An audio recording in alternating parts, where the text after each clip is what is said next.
নমস্কাৰ, পুনৰ এটা নতুন ৰেচিপি সৈতে মই বৰ্ণালী সকলোকে স্বাগতম জনাইছোঁ। আৰু আজি বনাব লৈছোঁ healthy tasty boil chicken recipe. তাৰ বাবে লৈছোঁ এটা বিলাহী গেছত পুৰি লৈছোঁ আৰু এখন কেৰাহী পাতি লৈছোঁ। তাত দিছোঁ 1.5 গিলাচ পানী আৰু পানীখিনি ভালকৈ উতলিব দিছোঁ। আৰু দিছোঁ এটা কাটি লোৱা পিঁয়াজ, আন্দাজ মতে দিছোঁ আদা নহৰু পেষ্ট আৰু দিছোঁ 400 গ্ৰাম ব্ৰইলাৰ মাংস। আৰু এতিয়া মাংসখিনি অলপ লৰাই দিছোঁ।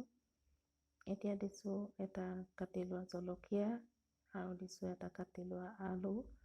আৰু আপোনালোকে চব্জি খাব মন গ'লে চব্জিও ইয়াত এড কৰিব পাৰে। সোৱাদ অনুসৰি দিছোঁ নিমখ, যিহেতু বইল হয় হালধি দিব নোৱাৰি। এতিয়া ঢাকন লগাই দিম 5 মিনিট সময় উতলিবৰ কাৰণে। 5 মিনিটৰ পিছত পুনৰ আকৌ লৰাই দিছোঁ।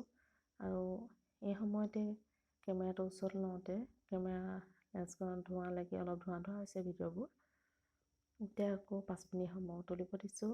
তাৰপিছত আকৌ লৰাই দিছোঁ। এতিয়া দিছোঁ পুৰি লোৱা বিলাহীটো দিলত অলপ গ্ৰেভিটো ধুনীয়া হৈছে, কালাৰ হৈছে। এতিয়া আকৌ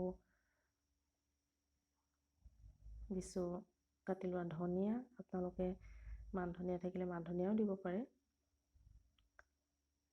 গ্ৰেভিখিনি দেখিবলৈ বহুত ধুনীয়া হৈছে, গোন্ধটোও ধুনীয়া হৈছে আৰু কালাৰটোও ধুনীয়া হৈছে। ইয়াতকৈ আৰু হেল্ডি টেষ্টি ৰেচিপি কি লাগিছে। এয়া মোৰ মাংসৰ গ্ৰেভি ৰেডি হৈ গ'ল। আপোনালোকে ভিডিঅ'টো চাই কেনেকুৱা পালে জনাবচোন।